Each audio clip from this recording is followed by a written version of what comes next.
YouTube. What's up, baby? What's up? We back for another review today. But this is Q's Insight. I am Callie, and we back for American Horror Story, Season 10, um, Death Valley, Episode 9, man. So, entitled Blue Moon. So let's get into this, bro. To me, man, I know a lot of people have not really liked certain parts of American Horror Stories, whether it's this season or previous seasons, and even like American Horror Stories. So I just want to say that like I I've pretty much liked every season. Some seasons that I didn't like was like Freak Show, and I think that's about it. I mean, I still enjoyed it, but it just wasn't one of my favorites. You feel me? So, but yeah, man. So, and for season 10, the double feature, one side being Red Tide, I liked all those. I didn't really like the ending, but still I liked all those. And for this the second feature, which was Death Valley, I've been liking this too. And I don't know if it's just because I've been looking forward to them, doing another storyline with aliens, or if it just I just like it. So, but yeah, I've liked every episode so far. Each episode feels like it's getting better. It's ramping up to the end. We only got one more episode left. Um, but yeah, we have Blue Moon today. Basically, um, I'll just give you tad bits of the episode with what happened.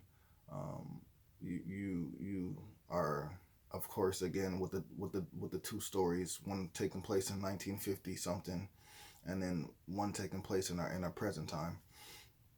But you go back to the story, but to the the little story that they have in the 1950s, and the former president. It shows him basically. Um, there's a few things they ends up dealing with. You have the fact that and like I said, they time jump so much. It's pretty crazy. Um, but one of the scenarios is him um, actually coming to um, you know coming to make that decision, happen with with the whole deal with the aliens. Them taking a certain amount of humans a year, and then they won't be hostile, and plus they'll share technology or whatever. So it's like they're having a meeting and stuff like that, and he still is kind of like, I don't want to do this. You know what I'm saying? And so his wife, that's taken over at this time by the alien, she comes in and she's like, like you don't really have a choice. It's like either you're gonna do this, or we're just gonna do what we want to do anyways. So you might as well do this. And on top of that, if you don't do this, we're gonna kill your wife. So decision is yours. But if I was you, I would do it. So the aliens push his button to the point where he has no choice. He has to do the treaty. So that's how him signing the plans, and them coming to fruition. That's how it all took place. So that's the whole deal between the humans and the aliens. So that's in play now. So you have that. Well, it's always been in play, but you just kind of see the stages of them. Coming up with the deal. Being iffy about doing the deal, to the point where you're blackmailed into doing the deal. So you had that. You had him. Uh, he had a situation where in which he found out through one of the former vice presidents that Marilyn Monroe had been. I don't know if this was like a movie, or just her, being recorded and saying these things, but she was basically, spilling the spill, which was, hey, there's aliens here. Hey, we're basically have to do a deal with them. They take so many people a year. They share their technology. Da da da da. And these are things that you know, they want to keep under wraps. They don't. The aliens don't want that. Well, the aliens don't care if the information's out, to be honest. But the humans do. Like the president and the vice president and all his board and members and the government, they all want to keep that under wraps. They don't want, you know, human civilization to know that, first of all, to even know about aliens and to know that we're in cahoots with aliens. Like that. That's, it just they don't want that. So, um, the former vice president, bro, he calls, um, I guess they call him Ike, and he's the former president as well. But the former vice president calls him. He's like, "Hey, did you see this movie? Da, da, da. Well, not the movie, but did you see the tape that Marilyn Monroe put out, and she's spilling all the stuff? Da da da da.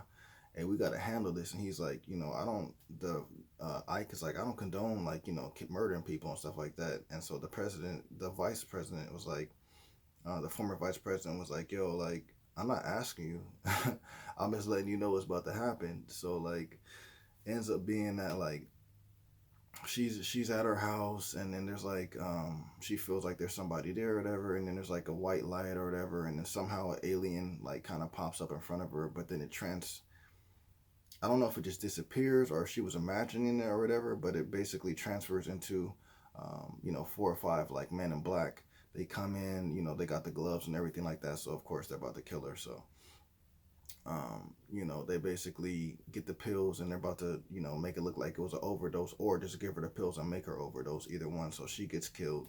Um, and like I said, there's a lot of time jumps and stuff like that. So in this episode, you had JFK being alive for a little bit, and he hears about what happens to Marilyn Monroe, and so the former vice president dude calls him. He's like, "Hey, I just want to give my condolences for your loss." You know what I'm saying? Even though he's married and everything, even though Kennedy's married and everything like that, he still was fooling around Marilyn Monroe. So and the former vice president knew that, so he was like, I just want to give my condolences for your loss. You know what I'm saying? She was a good woman. Da da da. But just heads up, bro. Like, if you're gonna be, having these affairs with women or just whoever, like, be careful with your pillow talk, because, you know, someone's gonna handle that if, they whoever you're talking to and telling this information, it speaks out too loud.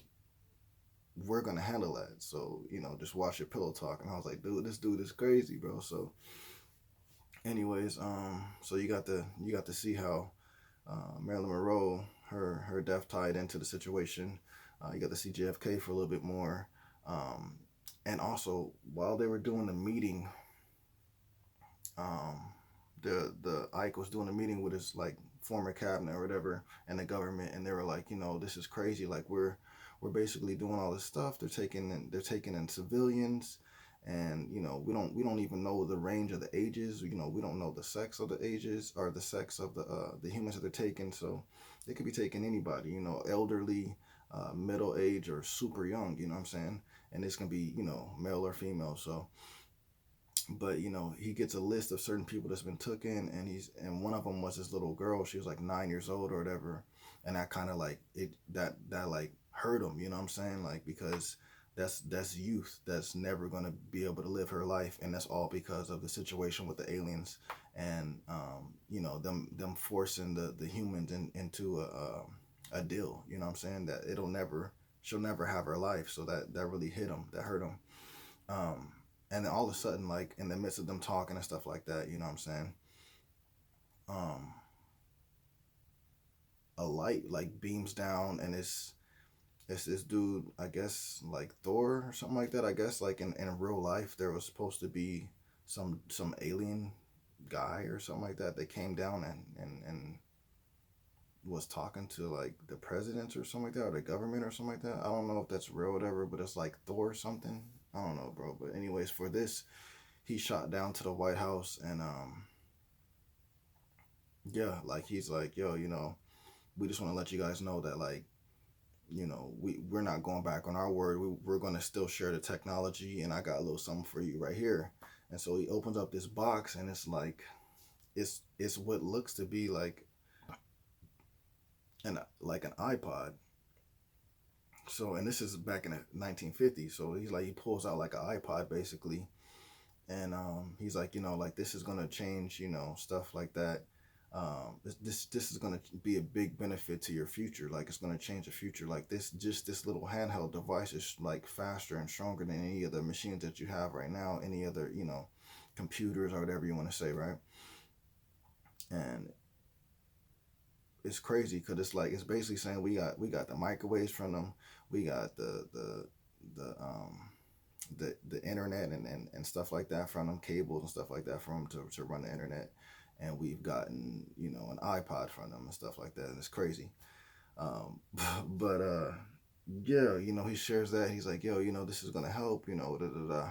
And so as he's talking to him, he's like, we're trying to get to the point where we can breed our races and we can come up with the best thing. It's not going to be human, it's not going to be alien, it's going to be a mix. And then like after he gets done talking, he like lifts up his hair, and it's like a whole bunch of like screws and stuff like that. So obviously he's an android, or he's being controlled by an alien. You know what I'm saying? So, anyways, you know, you get to the point where the Ike, he's like in his White House, and like I said, they jump back and forth at the time. So he's in the White House, and he's hearing these screams, and the screams he can hear through the vents. So he goes out of his room, he's following the noise and everything like that, and he finds like this secret door, and like he moves, well, he finds something being blocked. It's like a door being blocked, so he moves all these boxes and stuff like that, and it's an actual door. And to open the door, you have to use your hand to scan it, to get it open. So he does it, and then it lets him in or whatever, and he's like walking around, and then he sees like one of these rooms, and there's this guy screaming, and then he pops his head on the window, and he's like, it's blood and stuff like that on him. And then this another scientist or a doctor or whatever pulls him back so he can, like, what I'm saying, finish doing whatever he was doing. And obviously the aliens are conducting their experiments underneath the White House. So it's crazy that um like he didn't even know. And then on top of that, this base that they're in, like this underground layer, he never knew about it. And also, this was not built by the aliens, this was built by the government. So like obviously they had a secret room. I don't know what they're doing down there, but that's that was, he got to check with the government for that. What I'm saying? Because there's some stuff that he don't even know, even though it seemed like he know everything, and some stuff that he don't even know what's going on. So anyways, you know you basically get to the point where because Ike was the one that made the deal and was the one that kind of had the first contact with the aliens. Even though there's new presidents and vice presidents, he's still like one of the head members to, like, bring in the new presidents that come up every year, or however many years in between, and be like, this is what's going on. We got aliens, da da da da. We got a treaty, and this is what's going on. So basically, eventually later on, like his wife, Ike's wife, um, she's talking to him, he's talking to her, and he's like, I'm tired of the aliens being here and them doing the experiments here, da da da. She's like, you know what, why don't you have them go to that place in Nevada? So obviously Area 51. So basically, um, they send them there, and so now that's where they'll be conducting their experiments and everything like that. That's Area 51. So that was pretty cool. It's pretty cool, man. Um, at the end of it, you got the new president, and he's being, ushered into the situation by Ike, and he's like takes him to the Area 51, and he's like, I got to show you something. He's like, there's nothing I haven't seen before, and then of course shows him this room with a whole bunch of baby aliens being bred. So that they're trying to get to the perfect form of them, but he just shows them a whole bunch of baby aliens being bred, and he's all shocked and everything like that. And that's kind of how that episode ended. And you got the second part that takes place in present time, and we pick up where we left off. The Jewish guy is in labor. I thought that maybe it would pop out his stomach like on Aliens, but it ended up being that the hybrid alien that was doing the work on him and everything like that.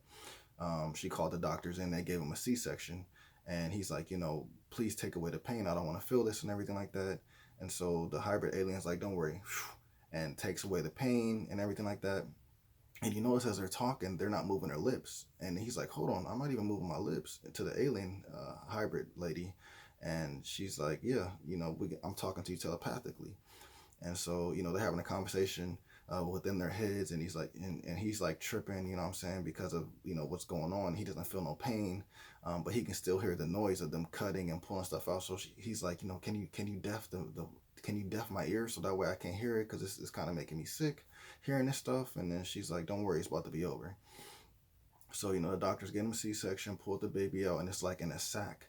And then she's like, you did great, don't worry about anything, everything's gonna be fixed right now. So they cut the baby out the sack. The doctors look at it, and it really looks like a baby, like a normal baby, but the only difference is that it had big black eyes, but everything else was like normal in it.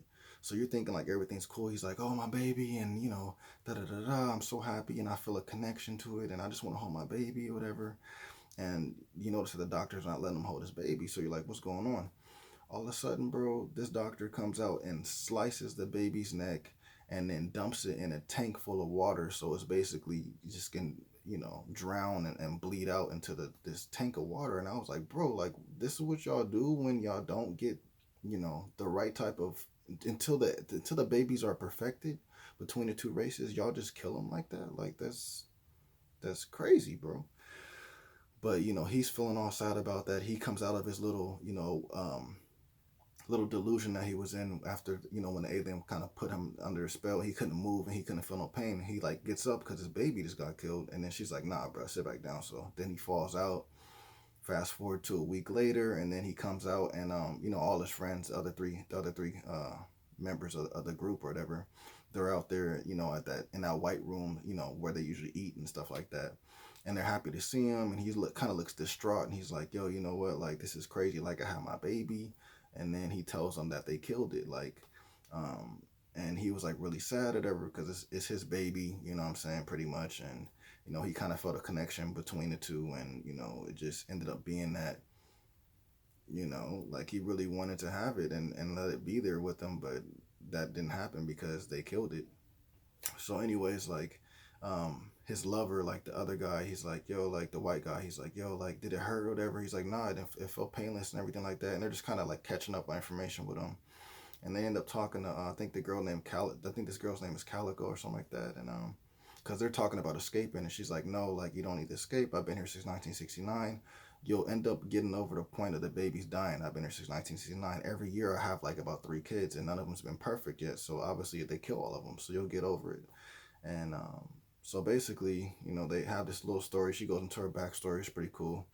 But then you fast forward back to where they were, and then the white dude is about to have his baby. Like, he's feeling contraction. He's like, I think it's time, but I don't want to do it yet because I don't want to lose my baby like how you lost yours. He's telling his lover that, and he's like, you know what? Do you trust me? And then he's like, yeah, I trust you. He's like, follow me. So they go to this room, and it's when Calico took him, and she told her backstory. She took him to the fake moon landing stage area, and she was explaining everything there. So basically, when the white guy and the Jewish guy, they leave, they go to that room, the staging room for the moon landing. And he's like, you know what, like, I'll you just got to tough it out. Basically, I'll cut the baby out, and we're not gonna let them take our baby. We're gonna keep our baby. So it ends up being that the dude slices the his lover's stomach open, pulls the baby out with no anesthesia, which is crazy. I know that dude was in pain. Pulls the baby out, cuts the sack open, and I guess it's a little girl. Now, I'm gonna say the Jewish guy's baby, when it came out, it looked more normal, except for the eyes. But as far as the white guy's baby, when it came out, it kind of looked a little bit more alienish, but still, you can see the human qualities about it. So pull it out, whatever. And he's like, "Oh, my baby, blah blah blah blah." And the white guy that had the baby, he's like, "Yo, yeah, let me hold her, whatever." So he holds her, and then like everything kind of looks normal, like I said. But all of a sudden, bro, like her legs like flip open, and they're like octopus legs, and it grabs his face, and then it's like sucked on his face, and then that's how they end it. So they're trying to pull it off, but that's how they end it. So it was a cool episode, bro. I definitely enjoyed it, man.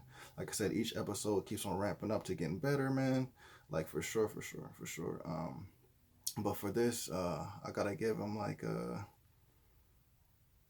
I'm gonna give it a 9 out of 10. Like, I really did like this episode, bro. I really like the episode. I like both halves of the episode. They both had like, interesting things that went on between, and shady things that went on between. I didn't get into everything. Like I said, I don't want to spoil everything too much. So if you've seen this, you'll know what I'm talking about. If you haven't seen it, at least you can watch it. And, I may spoil a little bit, but I won't spoil everything. You know what I'm saying? So anyways, but like I said, I give it a 9 out of 10, bro. Great episode for sure, for sure. If you guys seen the episode, please let me know what you guys thought in the comments down below. Please remember to comment, like, subscribe, and share. I'll be back next week for the finale of American Horror Story Season 10, Death Valley. I think that's going to be it'll be episode 10 of it. So, yeah, until then, man, I am Q's. This is Q's Insight. I am Cali. And I'll see y'all.